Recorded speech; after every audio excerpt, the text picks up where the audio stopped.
The rain came down in thick, warm sheets over the Panamanian jungle, turning the earth into a slick, muddy soup. For the 12 men of SEAL Team 3, it was just another Tuesday.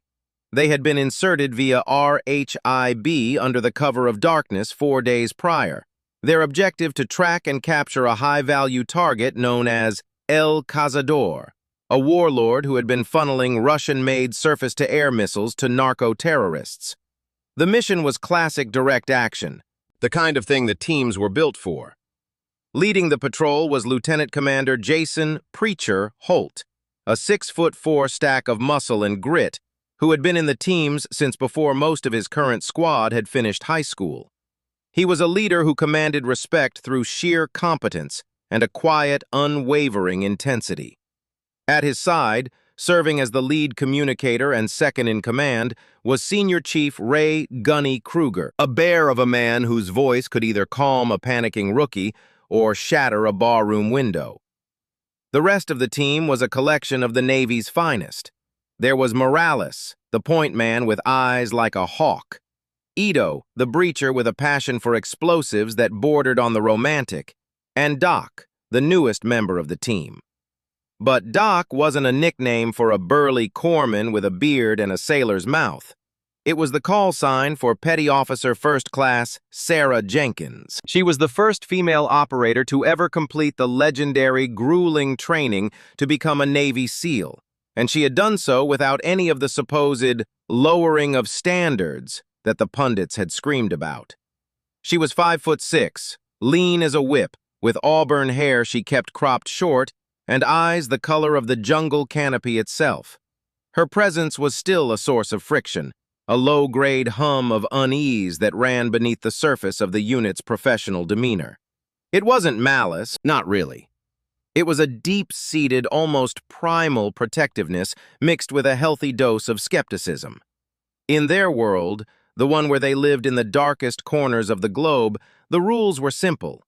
You carried your weight, you watched your sector, and you never, ever froze. Could a woman, even one as clearly capable as Jenkins, truly be relied upon in that final, desperate moment of chaos? Could they trust her to drag a 200-pound man bleeding out through a hail of enemy fire? Holt trusted her.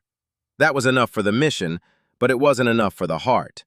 Gunny, in particular, was a walking contradiction. He respected her physical prowess, her medical knowledge was beyond reproach, and her calm under pressure during the 4 days of silent movement had been flawless. But when he looked at her, he still saw someone who needed protecting, a vestigial instinct from a lifetime of service alongside men. On the 4th night, their luck ran out. They had located El Cazador's camp, a collection of thatch-roofed huts and heavy canvas tents hidden in a dense grove of trees. The insertion was clean. The silent takedown of the 2 perimeter sentries was textbook. They had the main hut surrounded. Gunny and Ito prepped the flashbangs, Holt gave the hand signals, and the world erupted. The flashbangs popped with a deafening crack and a searing white light. Holt and Gunny breached the main door, their rifles sweeping the room. Inside, they found not just El Cazador, but a dozen of his lieutenants, all reaching for the AK-47s leaning against the bamboo walls.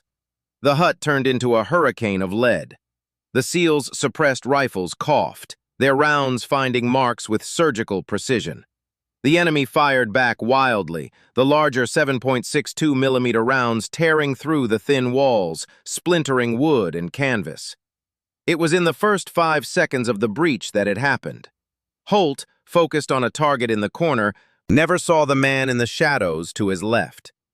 The gunman, a young fighter with terror in his eyes, leveled his AK-47 directly at the lieutenant commander's unprotected side. His finger tightened on the trigger. Jenkins saw it. She was stacked behind Gunny, her job to cover their rear and flanks. Her peripheral vision caught the movement. In a fraction of a second, 1,000 years of training took over. She didn't think. She reacted. She launched herself from her position, a blur of green and tan, and slammed into Holt's back just as the enemy gunner opened fire. The first round, a 7.62 by 39 millimeters, tore through the side of her plate carrier, missing the ceramic plate by a hair's breadth and burying itself in her side just below her ribs. The impact spun her, but she kept her body between Holt and the shooter. The second and third rounds hammered into her back, the trauma plates in her vest stopping them, but the kinetic force feeling like a sledgehammer to her spine. A fourth round clipped her arm, a searing line of fire across her bicep. The fifth and final round from the burst hit her in the thigh, a punch so violent it buckled her leg and sent her sprawling to the muddy floor. It was over in 2 seconds. Gunny, hearing the distinct sound of an AK on full auto from inside the room, spun and put a double tap into the shooter's chest before his body hit the ground. The remaining resistance was mopped up in a final, brutal flurry. Then, silence, broken only by the ringing in their ears and the drip of rain through the newly made holes in the roof. Holt, unharmed, turned to see the scene. His blood ran cold. Sarah Jenkins was crumpled on the floor, a dark red stain already spreading across the thigh of her cry pants and soaking into the mud from her side. She had taken 5 rounds for him. For a moment, the entire unit was frozen, a tableau of shock. The general, the man they called Preacher, had been shot at, and the medic, the woman many of them still weren't sure about, had taken the full brunt of it. It was the worst-case scenario, the very fear that had lived in the back of their minds. Their only medic was down. Their leader was alive because of her, but now they were in the heart of enemy territory with a critically wounded operator. Then, Sarah Jenkins moved. She groaned, pushing herself up onto her elbows. Her face was pale, streaked with mud and rain, but her eyes, those jungle green eyes, were clear and focused. She looked down at her own body, assessing the damage with a clinical detachment that was terrifying to witness. Gunny was the first to move, his massive frame dropping to his knees beside her. "Doc! Doc, stay down! Stay fucking still!" he barked, his voice cracking with a raw emotion he would never have admitted to. He reached for the massive IFAK, individual first aid kit, on his own belt. "Gunny, get off me!" Jenkins grunted, her voice tight with pain but sharp with command. "I'm not the casualty." Everyone stared. Was she delirious? She had 5 bullets in her. She ignored them all. With a Herculean effort, she rolled onto her side, hissing as her wounded thigh scraped the ground. She crawled, not away from the fight, but toward Holt, who was now kneeling, checking the room's corners. He turned, his own face a mask of shock and concern. "Jenkins, for God's sake, lie still!" Holt ordered, moving towards her. "Sir," she said, her breathing becoming labored. "Are you hit?" "What? No! You took the rounds, Doc. Now hold still." Her response was quiet, but it cut through the chaos like a laser. "Then I've got work to do." She ignored her own shredded flesh and began to crawl, dragging her injured leg toward the corner where one of the SEALs, Johnson, was kneeling over the team's interpreter, a Panamanian local who had been with them. The interpreter, Carlos, had taken a ricochet to the neck. He was gurgling, his hands clutched to his throat, blood pulsing between his fingers. Johnson, a breacher, was good with a rifle but had no idea what to do with a severed artery. "Johnson!" Jenkins called, her voice weak but firm. "Put pressure on the wound! Direct pressure! Now!" She made it to Carlos's side, her own blood trail marking her path. Her hands, now slick with her own blood and his, went to his neck. She probed the wound with a gentleness that seemed impossible given the situation. "Okay, Carlos. You're okay. I've got you. Just a little nick. We're gonna fix this." Ito moved to her, his face aghast. "Doc, you're hit! You're bleeding out!" "Not as fast as he is," she snapped, not looking up. She was already pulling quick-clot gauze from her kit. "Ito, hold his head steady. Gunny, on me. I need you to cut his shirt. Give me a chest seal just in case that round did any damage we can't see." Gunny just stared. Her back was a mess. A pool of blood was forming under her thigh. She was operating on pure, unadulterated willpower. He was a senior chief, a man who had seen the worst of the worst, and he was frozen, undone by the sight of a woman he had doubted showing more grit than most men he'd ever known. "Gunny!" she barked again, snapping him out of it. Now! I can't do this alone! He moved. He didn't think. He just moved, doing exactly as she said. For the next 10 minutes, as the squad established a perimeter and called for an emergency extraction, Sarah Jenkins worked. Her fingers, trembling slightly from shock and blood loss, meticulously packed Carlos's wound. She applied a pressure dressing, her movements efficient and sure. Only when she was certain his bleeding was controlled did she turn her attention to Johnson, who had a gash on his arm from a piece of flying wood. She cleaned it, slapped a bandage on it, and told him he'd live. Only then did she allow herself to slump against the bamboo wall. Her face was chalk white, beaded with a cold sweat that had nothing to do with the jungle humidity. Holt was by her side in an instant, his big hand gently probing her side. "My turn, Doc," he said softly. He pulled out her medical shears and began to cut away her clothes. The wound in her side was a puckered, angry hole, still oozing blood. The one in her thigh was worse, a deep, muscular wound that had missed her femur by what looked like a whisper. The two in her back were just deep, vicious bruises from the plates, and the graze on her arm was superficial. "You're a goddamn miracle," Holt whispered as he began to pack her wounds, his own hand steady but his heart pounding a frantic rhythm against his ribs. "You took 5 rounds, 5, and you crawled across the room to save a local national." "He was dying, sir," she whispered, her eyes fluttering. "My job." Her job. 2 simple words. They hung in the humid, smoke-filled air of the hut, and they redefined everything. For the 12 men of SEAL Team 3, the concept of their medic had been an abstract one. He was the guy with the big bag who patched them up. Now the medic was a she, and she was the bravest person any of them had ever seen. The extraction helicopter couldn't land, so they had to move to a clearing. Gunny didn't ask. He simply scooped Sarah Jenkins into his arms as if she were made of glass. She tried to protest, her voice a weak murmur against his chest. "I can walk, Gunny. Put me down." "You just shut your mouth, Doc," Gunny rumbled, his voice thick. "You've done enough. You just shut your mouth and let me carry you for once." As he carried her through the dark, wet jungle, the rest of the team formed a protective cordon around them. They moved as a single unit, their focus sharper than it had ever been. They weren't just extracting a wounded teammate. They were bringing out a legend.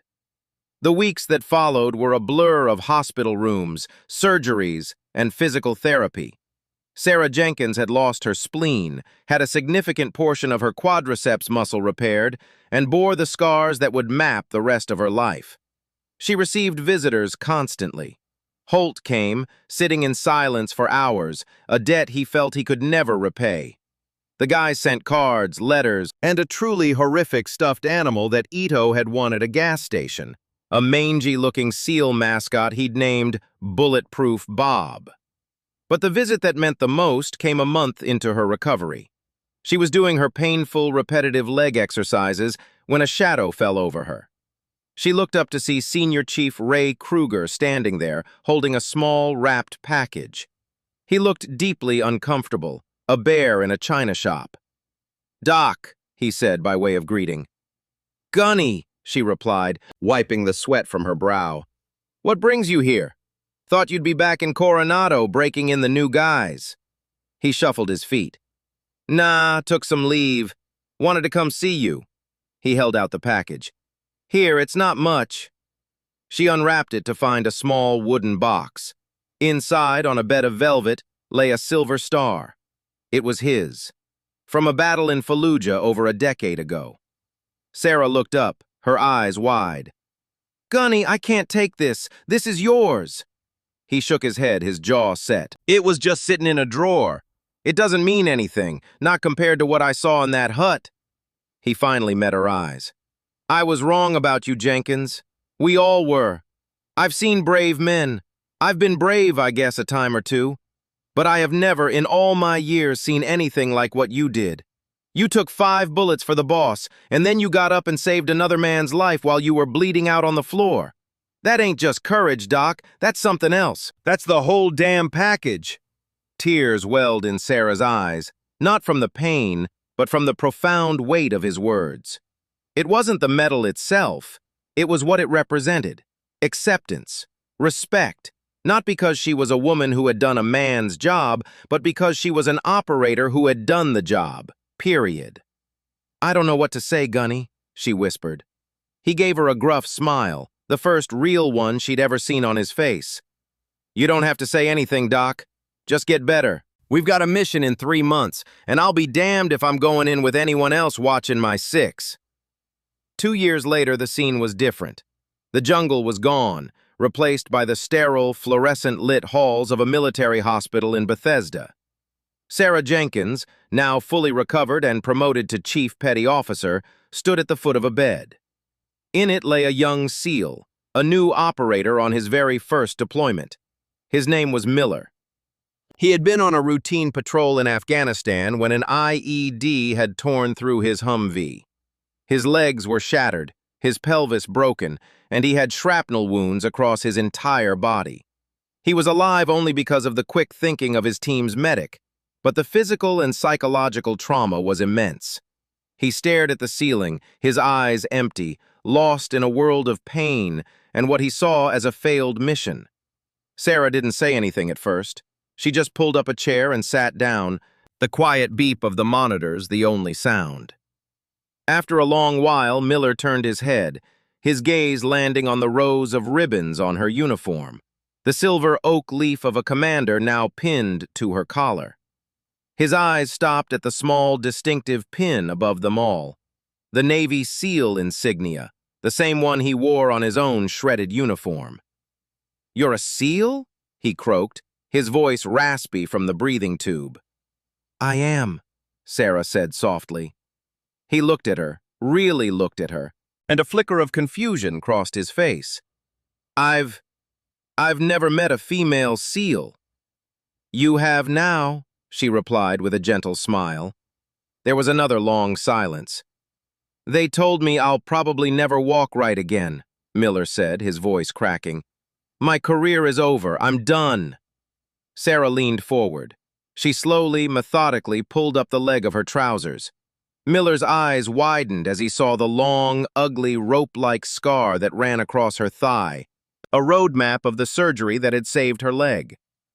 "I took 5 rounds in a hut in Panama," she said, her voice calm and steady.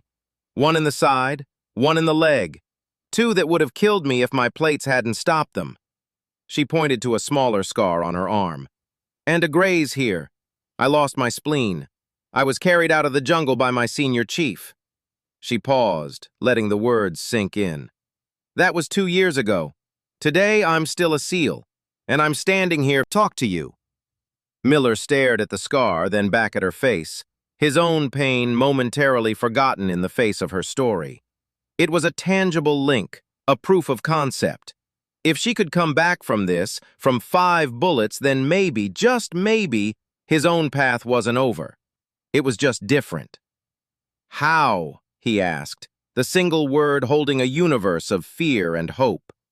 Sarah reached out and put a hand on his. "1 step at a time, Miller. 1 painful, horrible, glorious step at a time. You don't do it for the glory or for the career. You do it because it's your job. Your job is to get better, to fight back, to be there for the guy next to you. That's what we do." She squeezed his hand. "And you've got a whole team of people who are going to help you do that job, starting with me." The story of "the general shot 5 times at her" had become a foundational legend within the teams. It was told and retold in the mess halls and on the training grounds. But its most important telling wasn't in the stories the men told each other. It was in the quiet moments, in hospital rooms and rehab facilities, when a wounded operator was staring into the abyss. They would hear a calm voice, see a set of jungle-green eyes, and know that the woman who had taken 5 bullets and then saved another man's life was proof that the human spirit, forged in the crucible of the teams, was unbreakable. She was no longer the first female SEAL. She was simply the chief, the one who had been there, the one who understood. And for the men and women who would follow in her footsteps, that was more than enough. It was everything.